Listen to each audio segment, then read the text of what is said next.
Ahora, cuando tú vas punteando esto, para mí que te estoy escuchando, hay ciertos ecos, por ejemplo, en el tema de la transmisión y en los paralelismos en las instituciones. Precisamente hablabas de este nudo entre lo político, lo empresarial y lo religioso, digámoslo, específicamente esto de la Iglesia Católica, ¿no? Y pensaba en este paralelismo, por ejemplo, de tus análisis respecto de la Iglesia, ¿no? Estos profundos análisis respecto de la Iglesia, a propósito de esta nueva cultura del psicoanálisis, donde estos dos universos se encuentran, Iglesia y psicoanálisis, con Le Mercier en Cuernavaca, y entonces es imposible como no pensar estos paralelismos entre la Iglesia y el psicoanálisis en su transmisión. Totalmente. Y por ejemplo, hay un paralelismo en la Iglesia y en el psicoanálisis. En el psicoanálisis jamás, casi salvo excepciones, se habla de la vida sexual de los psicoanalistas, de las relaciones entre psicoanalistas y pacientes. Catherine Millot, digo, lo sacó, ¿no? Pero digamos, son más bien excepcionales estas cosas, ¿no? Hace poco apareció, tantito antes de la COVID, apareció Soledad Loaesa en un programa con Julio Astillero, de pronto diciendo, y el doctor Cueli tal. Yo sabía del doctor Cueli. Mi mujer, que estuvo formada en la AMPAG y en la de adolescentes, decía, pues esto se sabía, Fernando. Sí, se sabía, pero nadie denunciaba, ¿no? Entonces, muy parecido a la Iglesia. Se sabía, pero nadie denunciaba hasta que alguien pasa. Y el movimiento Me Too ha sido fundamental para de pronto romper con este silencio estentorio, ¿no? Y en el campo psicoanalítico todavía estamos en esa, todavía estamos en un silencio. En el campo mexicano aparecen pocos casos y luego se suspenden. Apareció uno en Guadalajara, Gabriel Vallejo Cerón, pero ese está ya con demanda de cárcel directamente, ¿no? Donde tenía grupos con su mujer y abusaba de los pacientes, etcétera. Porque el psicoanálisis se presta a eso, por el nivel de dispositivo transferencial, por el discipulado, no, se presta a ese tipo de manipulaciones, igual que el cura, el director espiritual, el que te va a guiar por el mundo. Hay muchas analogías, las jerarquías transferenciales en un lado y en otro, ¿no? De diferente manera se ejerce la jerarquía en un lado y en otro, ¿no? Pero sí hay muchas similitudes. ¿Dirías que tú eres el único crítico del psicoanálisis? ¿Psicoanalista crítico del psicoanálisis? Bueno, que habría que salirse de ese lugar de psicoanalista para ser crítico del psicoanálisis, ¿no? ¿Habría que ser sociólogo o cómo lo ubicas ahí? Bueno, también como psicoanalista este movimiento que tú haces. Como psicoanalista tienes que voltearte el dedo. Que documentas además. No, yo creo que tienes que tener exterioridades como la sociología y la historia, como me sucedió con el caso Caruso. En el caso Caruso, pues hombre, yo conocí a Caruso en el 69, el Caruso freudomarxista, que vino a México a un congreso de psicoanálisis y habla alemana con fromianos, etc. Ahí lo conocí. Y para mí Caruso era freudomarxista, hizo una carta a Díaz Ordaz pidiendo la excarcelación de los presos políticos. Entonces ese es el Caruso que yo conocí. Ese Caruso es el que conoció Mimi Langer cuando lo conoció en el 74, en aquel encuentro sobre el estado de la cuestión, y Mimi Langer se hizo amiguísima de Caruso hasta su muerte, que duró, pues, en el 81 murió Caruso. Pero fueron muy amigos, cada vez que iba a Europa lo visitaba. Curiosamente, Mimi le pasó lo mismo que a mí y a otros, que el Caruso que ella conoció, que era muy cercano a ella, freudomarxista, kleniana ella y freudomarxista Caruso en otro sentido, nunca le preguntó, doctor Caruso, usted que es ruso vienés y yo que soy vienesa, ¿qué hizo durante la guerra? Jamás se le ocurrió, o sea, proyectó en futuro anterior hacia atrás. El Caruso que yo conocí siempre ha sido así. En el círculo fue igual. El Caruso que conocimos en el 69, que escribió una carta a Díaz Ordaz, era el Caruso. Cuando Felipe Flores me dice, fíjate que una psicoanalista, Cintia del Castillo, le apretó una tecla de Wikipedia en inglés y aparece que Caruso trabajó para los nazis en el hospital Spiegelgrund. ¿Tú sabes algo de eso, Fernando? Yo estaba haciendo el libro de los tecos, lo suspendí, dije, jamás había oído eso, ¿no? Aunque Armando Suárez, después leyendo un artículo que hizo sobre Caruso, dice, trabajó en el Spiegelgrum, una línea, y después se cambió con el conde von Gebsatel, un monarquista católico. Punto. Desgraciadamente Armando se murió, pero de pronto le preguntamos al doctor Páramo, que había sido compañero de Armando, él venía de Guadalajara, le preguntamos, los dos se fueron en el 60 a formarse con Caruso, uno de España, otro de Jalisco, y el doctor Fernández Cerdeño de México, coincidieron los tres en el 60. Entonces cuando le preguntamos a Páramo, doctor, que había sido mi primer analista en Guadalajara, doctor Páramo, ¿usted sabía esto de Caruso, que hizo 100 test más o menos en el hospital Spiegelgrum durante 8 meses, que era para detectar si era educable el sujeto y servía para trabajar o había que matarlo? ¿Usted? Bueno, sí, Caruso me lo contó y lo lamentó el resto de su vida. Primer párrafo. Segundo párrafo. Bueno, pero él nomás hacía los test, él no era el responsable. Tercer párrafo. Bueno, no era un plan perfectamente articulado, era el plan más articulado de los nazis para su propia gente, el plan T4 del 39 al 45 funcionó. Cuarta línea, sí, pero esto es un bashing, es una difamación de una doctora List, es austriaca, que no quería Caruso. Y dije, mi psicoanalista diciendo eso. O sea, sí, lo lamentó el resto de su vida, sí, pero es un bashing, es una tipa que lo odiaba, etc. Entonces yo me voy a Viena, entrevisto a la doctora Litz, que le escribo en alemán, bueno, me traduce la carta, me responde en español, le digo, si usted habla como escribe, ¿puedo ir a entrevistarla a Viena? Sí. Fui a la universidad y me enseñó los documentos firmados por Caruso, sacados de la municipalidad, me dijo, aquí está, lo que usted quiera, ¿no? Entonces, bueno, recibí documentos y me di cuenta que en efecto Caruso había trabajado en el Spiegelgrum y después se cambió con el conde. Y luego después me entero que este conde sale, que era nazi, que estaba en el partido nazi y que terminado la guerra sale disparado fuera de Austria para huir. Entonces toda esa historia quedó perimida y ahí es muy interesante la noción de cripta, porque Caruso crea el círculo vienés de psicología profunda en el 48, pero sin gran formación, sin gran formación.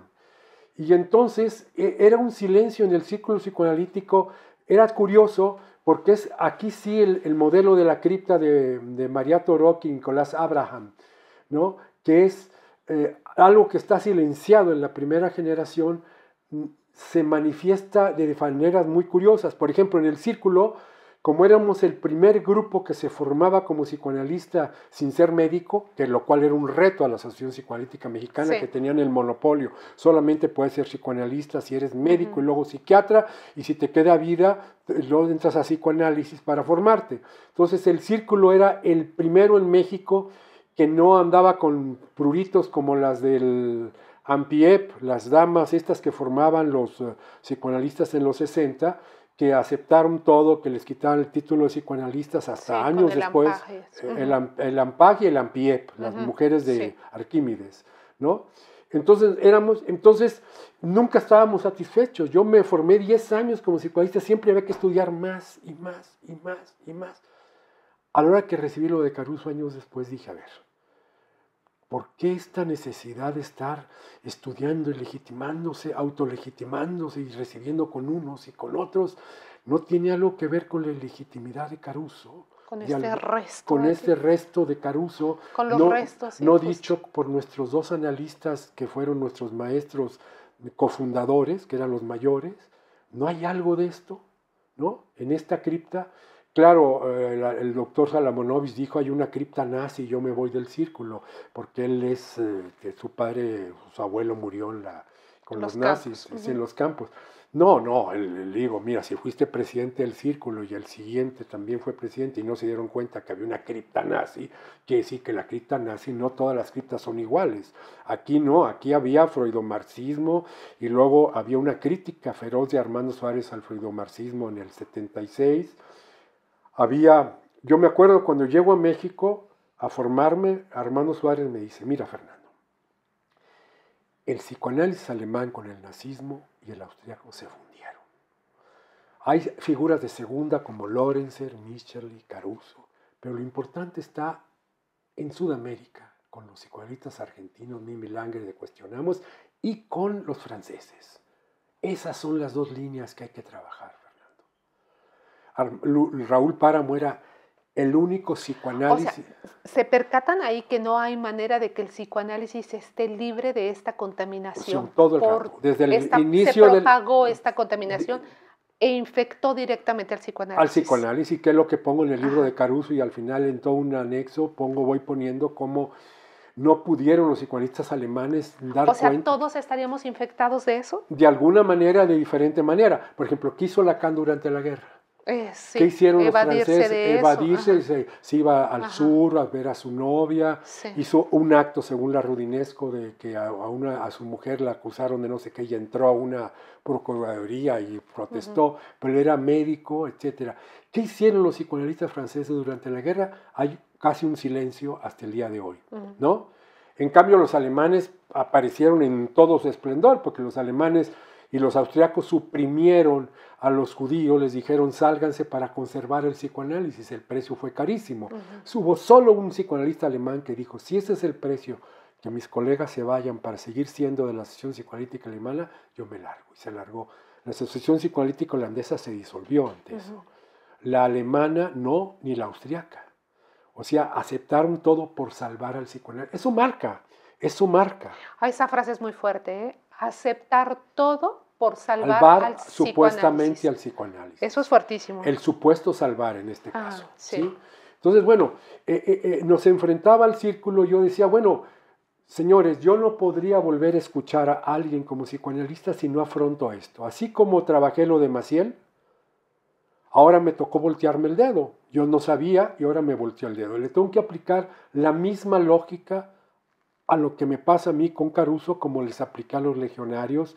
¿Y cómo te sentías, Fernando? ¿Te sentías sorprendido, devastado? Bueno, no, devastado no, porque ¿Cómo te sentías? Te voy a decir, Manuel Hernández de la École Freudienne, Lacanienne, decía, hay una idealización de Caruso. No, es que él no sabe hacer trabajo historiográfico, él lee a Lacan, punto y coma, pero lo que es hacer trabajo historiográfico no. Jamás se enteró de que nuestra primera generación conocía a Caruso, pero cuando yo escuché a eso de Armando Suárez, y luego veo la crítica al freudomarxismo que hizo en el libro Psicoanálisis, Marxismo y Sociedad, que es el coloquio de la UNAM, que siguió al coloquio de Televisa sobre el estado de la cuestión, que fue las mismas gentes que fueron allá a la UNAM, más 2 cubanos, una crítica extraordinariamente fuerte al freudomarxismo, a los límites, diciendo, bueno, es interesante que hayan buscado pensar en lo social, pero no da, estos diferentes modelos no dan, punto. Entonces para mí desde el 76 era muy claro la cosa, y a mí Caruso cada que lo leía se me caía de las manos. Entonces yo ¿Qué se me caía de las manos? Es decir, que no me servía, Y es más, mi primer artículo que saqué en Siempre, en el 76, hice toda una crítica, presenté el libro Psicoanálisis, Marxismo y Utopía, y al final hice una crítica del idealismo carusiano.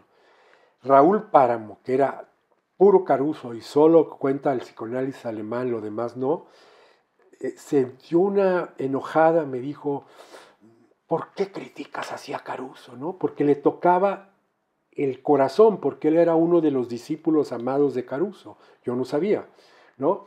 Y después, cuando hago el libro de Caruso, me cortó la palabra, definitivamente. O sea, no lo soportó. Porque fíjate lo que dijo. Fueron unos pocos casos, sí lo lamentó. O sea, va haciendo una especie de desmentida. Sí, no, sí, ya lo sé, pero aún así, ya lo sé, pero aún así. No lo soportó, porque él había basado toda su identidad en los alemanes. El problema de ser monoteísta es basar tu identidad en un sujeto, y si te lo tocan el corazón en lugar de la doctrina. La doctrina tiene cosas valiosísimas. Bueno, para mí es fundamental. Claro. Pero hay que despersonalizar en lo posible ese monoteísmo, esa personalización de la transmisión psicoanalítica. Porque si no terminan los líderes monoteístas y los idolitos que los repiten en chiquito, digamos, ¿no? Y eso me parece fatal de la transmisión psicoanalítica. Bueno, más o menos te respondería así. ¿Cómo te sentiste? Bueno, ¿cómo me sentí? Mira, me sentí muy bien, de pronto al principio sorprendido, porque a ver, ¿cómo este es el Caruso? Pero le dije, a ver. Como algo que fue cayendo, ¿no? Así poco a poco, me imagino. Sí, no, fue cayendo poco a poco, es decir, ¿cómo es posible que alguien como este, que yo conocí así, haya hecho esto? Bueno, pues fui a Viena. Pero aparte vivir así, ¿no? Que se abra la cripta en tu propia institución, porque evidentemente sí era una cripta. No, era una cripta, claro. De la que salen niños y tú dices... ¿Y esto qué? ¿Qué? Sí. ¿No? Y al mismo tiempo, pues el círculo que yo me formé era el círculo con Tomás Segovia, con Carlos Pereira, ¿sí? Totalmente. Donde esto era impensado, ¿no? No, y totalmente impensamos en otro contexto, en el contexto de los años 70, de la crítica, etcétera, de Lacan traducido por Tomás Segovia, que recuperé los textos de Tomás Segovia escribiéndole a Lacan, oiga, no entiendo nada de la página tal, que no sé qué. Tiene usted razones que yo cito así, pero no digo el contexto. Mire, tengo eso, algún día lo publicaré, ¿no? Le recuperé eso de Tomás Segovia, ¿no? Porque, bueno, volviendo a Caruso, ¿cómo me sentí? Me fue cayendo el 20, cuando me fui a Viena, entrevisté a la hija de Caruso. La hija de Caruso yo la había conocido aquí a los 12 años o 13, y ella se había enamorado de un mexicano y había tenido su única hija con un mexicano. Entonces ella también hablaba español. Entonces cuando entrevisté a Evelyn List en la universidad, Evelyn List me habló mal de la hija de Caruso, dijo, es que cuando ponemos algo en Wikipedia sobre Caruso, ella lo tiende a corregir, etcétera. Entonces voy a entrevistar a ella, nunca le digo a las dos cuando estoy en Viena voy a entrevistar ahora a tal, sino por separado, obviamente. Ella me contrató, me dijo, vente a Viena y te consigo un hotel cerca de mi casa. Es un hotel donde llegó Stalin, por cierto. Ahí está la placa. Pero me fue caminando conmigo, me fue probando durante una hora ahí por un parque. ¿Y tú qué piensas de tal? ¿Y tú qué piensas de tal? Dijo, muy bien, ahora vamos a mi casa. Entonces le hago la entrevista, le digo, cuéntame de tu padre. ¿Qué quieres saber? Le digo, todo. Porque tenemos muy pocos datos de tu padre desde que nació. Entonces nació en el 14, igual que Octavio Paz, todo en la Primera Guerra. Toda una historia tremenda, dolorosa, que su familia tuvo que huir de los bolcheviques porque eran mencheviques. Después su partida a Bélgica, ¿no? Eran pobres al principio. Y cuando llegó al 42 me dijo, ¿y sabes qué hizo mi padre en el 42? Le digo, sí, Alejandra, tengo datos, pero cuéntame tu versión. Uh-huh. Y entonces me dice, bueno, a mi padre no le quedó otra. Le digo, no, perdóname, ahí sí, en los datos que tengo, sí le quedó otra. Mira, su primera esposa, que no es tu mamá obviamente, su primera esposa era, digamos, hermana de un intelectual nazi. Ese intelectual nazi les dijo, vénganse a Viena, yo les ayudo en la universidad. Pero no lo recibieron en la universidad, pero sí lo recibieron a ella, a la esposa, como bióloga, y a Caruso lo patearon. Entonces es cuando se va al Spiegelgrum. Entonces sé que cuando iban al Spiegelgrum les informaban lo que tenían que hacer. ¿No? Usted como psicólogo va a tener que hacer esto y esto y esto. Su descripción de puesto. Sí, se puede negar. Uh-huh. Y no lo vamos a mandar al frente de guerra, porque además Caruso era una pátrida, era ruso, ¿no? Que iba a ir a Viena y que el resto de su vida se la pasó en Viena, pero era ruso blanco, ¿no? Entonces él pudo decir no, se la pudo haber pasado del carajo desde el punto de vista del dinero, porque pudo haber sido en plena guerra, etcétera, ¿no? Pero pudo haber dicho no, y no dijo no. Sé que en cuanto pudo se salió del Spiegelgrum, pero se metió con el otro señor, el siguiente, el conde católico monarquista nazi, que también ahí recibía nazis directamente, pero ahí se vuelve aparentemente más crítico. Entonces, tu padre pues se las vio negras y sé que después le fue muy mal y murió muy joven, como a los 69 años. Y me dijo, mira Fernando, en un momento antes de morir estaba mi abuela, su mamá y mi papá sentados allí y parecían una pareja de viejitos. O sea, mi papá se acabó porque ya fue en el 77, 78 que empezó a surgir la información sobre Caruso ya mucho más abiertamente. Tuve muchas polémicas con colegas, porque por ejemplo el doctor Rodolfo Arbal del Castillo me dijo, Fernando, pero sí lo dijo. Dije, no, el problema no es lo que dices, sino cómo lo dices. Mira, el peje todos los días dice, el problema es qué dice, cómo lo dice y en lo que dice qué es lo que queda ¿Qué es lo que silenciado. se cubre? Ajá. No, no hay que ser ingenuo. ¿Qué es lo que se cubre con lo que se con dice? lo que se dice, ¿no? El engaño, como dijo Philip Kerr, un novelista excelente del nazismo, el engaño es el arte de decir mentiras con verdades integradas. Ese es el peor engaño. Entonces le digo, Caruso en el 64, en la revista Spiegel, creo, dice, yo trabajé en ese hospital y como no era tonto, me daba cuenta de que aquello era un plan para exterminar. Y rápidamente me di cuenta. Digo, lo dijo.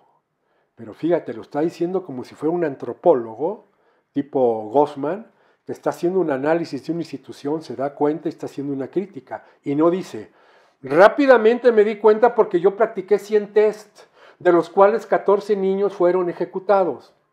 Eso no lo dice. Entonces lo dice, le digo, no nos engañemos.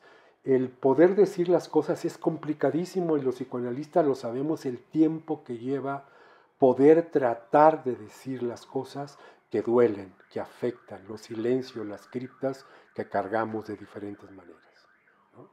Entonces fui cuestionado. Unos es, ¿para qué trabajas en eso? Sí, esto es secundario. Otros era, ¿por qué te tardas tanto tiempo si ya está en Wikipedia? Como me dijo la psicoanalista esta que le apretó a Wikipedia, le dije, el problema no es que con un teclazo hay que ver el contexto, las circunstancias, si lo de que Wikipedia es cierto tal cual. Dije, yo soy investigador de la UNAM, yo me muevo por Wikipedia y me corren. O sea, te estás tomando el tiempo, estás censurando, ¿sí? Otros ya cállate. Otros me voy porque hay una cripta nazi y ustedes son responsables. Todo de diferente manera. ¿Y cómo te sentías? Fatal. A tal grado de que yo me había salido del círculo en el 93, me había salido 94, cuando volví a México. Yo dije, yo no quiero más estar en el círculo. Bueno, ya me había salido cuando me fui a Francia y trabajé en Guadalajara con un grupo formando psicoanalistas y me alía al círculo para que nos ayudaran. Pero cuando me salí en el 94 y yo ya no, hasta que Alejandra de la Garza me dijo, oye Fernando, un poco lo que estás haciendo tú, ¿por qué no hacemos entrevistas, hacemos una especie de archivo sobre la historia del psicoanálisis en México, entrevistando a diferentes gentes? Entonces yo estaba ayudándole en eso, cuando Felipe Flores me dice, oye Fernando, en un seminario una alumna le apretó a la tecla, ¿tú sabes de esto? Pero qué curioso, ¿no? Ustedes van removiendo la historia por otro camino. Historia así, con Nacho Maldonado, con Elena Poniatowska, que hicimos una entrevista sobre los grupos en los 60, con Cardeña, etc. Y de pronto aparece esto. Entonces aparece la historia. No la historia del psicoanálisis que pasó por el círculo, sino la historia del círculo totalmente suprimida, ¿no? Donde Armando se muere y nomás pone esa línea, trabajó en el Spiegelgrün y después se cambió al hospital. Y Raúl Páramo, en cuanto lo entrevistamos, lo suelta así, tal cual, lo tenía ahí, a flor de lengua, pero nunca lo le dijeron. Entonces yo me hubiera encantado que cuando se formó el Círculo Psicoanalítico Mexicano, me hubieran contado Armando Suárez y Raúl Páramo, miren, venimos de así, pero fíjense que atrás hay una historia. Les interesa que Caruso sea un referente fundacional, no la cofundadora, sino un referente, sí o no. Yo hubiera dicho no, porque ya en ese tiempo yo estaba era antiteco, ya en los 60, los tecos vienen del antijudaísmo, del pronazismo, etc. Yo ya en ese momento estaba muy crítico cuando estaba en el ITESO de los tecos, directamente. Yo hubiera dicho no, no me interesa que te una referencia a Caruso, ¿no? El hecho es que quedó en silencio y salió así, Páramo lo soltó así y de esa manera, ¿no? Ahí estaba, a la vista de todos. Estaba como la carta robada. Como la carta literalmente robada. A la vista. Era cuestión de preguntar. María Langer jamás se le ocurrió preguntar, confió en él, le hizo un futuro anterior, igual que todos nosotros. Yo el Caruso que conocí decía, bueno, pues este tipo buena onda, ¿no? Es crítico y no sé qué. Y bueno, tenía esa dolorosísima historia, ¿no? Que le marcó la vida realmente, yo creo. Que lo hizo lodo porque no era un cínico. Ciertamente no creo que fuera un cínico, ¿no? Entonces sí, me movió mucho y llegó un momento en que yo dije, bueno, yo con este círculo, yo me había salido, yo volví con Alejandra, pero no como miembro, sino ayudándole, porque me apasiona la historia, a hacer entrevistas. Hicimos como 18 entrevistas a diferentes gentes, ¿no? Pero yo no tengo nada que ver con estos, no tengo nada que ver. Yo voy por la libre, yo soy del Instituto de Investigaciones Sociales y me llaman a una institución psicoanalítica, a otra, porque de alguna manera, para hacer intervenciones institucionales, hice varias, me ven desimplicado, que no milito en tal grupo, en tal secta, sino que tengo el oído como para escuchar a cada grupo en su problemática, digamos, ¿no? Que escriba otra cosa es otra cosa. Digo que cuando escriba trato de ser, no te tragues nada, maestro, ¿no? A la freudiana. Y para mí Freud me marcó muchísimo. Uno de los textos que más estimo es el Moisés, cuando dice, quitarle a un pueblo a uno de sus más grandes personajes no se hace de cualquier manera y más perteneciendo a ese pueblo. Pero no es posible callarse desde la ética psicoanalítica. Y se suelta con el Moisés, que me parece un libro extraordinario porque, como dice Michel Certeau, es una crítica, por un lado, a los propios judíos y por otro a los nazis. A los judíos le está diciendo, mira, Moisés no era judío sino egipcio. Y los judíos lo mataron. Y luego hubo un segundo Moisés que sustituyó al primero y quedó obturado el primero. Es decir, la identidad no es una, sino múltiple. Y siempre, nunca es nada homogéneo, entonces hay que ver las sobreposiciones que hay en una identidad. Ya a los nazis les está diciendo brutos. ¿Ustedes creen que somos el pueblo elegido, que tenemos que somos unívocos, como ustedes quieren hacer su raza? Pues no, miren todo esto. Entonces me parece un libro sensacional. Casualmente su último. Su último, de constructor totalmente.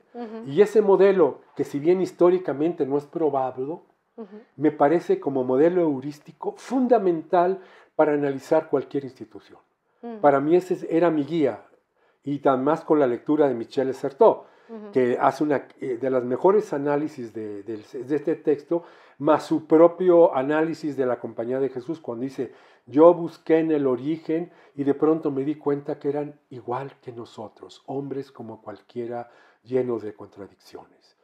Y cuando hice el último... Llenos de contradicciones. Y cuando hice el penúltimo libro de Secretos Fracturados sobre los tecos, que me fui hacia atrás, hacia la Compañía de Jesús, porque no se podía entender el antijudaísmo cristiano de los tecos viniendo de los jesuitas, y entonces me fui hasta atrás, y luego me di cuenta que Ignacio de Loyola, el fundador, en 1540 de la Compañía de Jesús, fue uno de los pocos que dijo, en esta institución se reciben marranos. Los marranos eran los conversos judíos y árabes.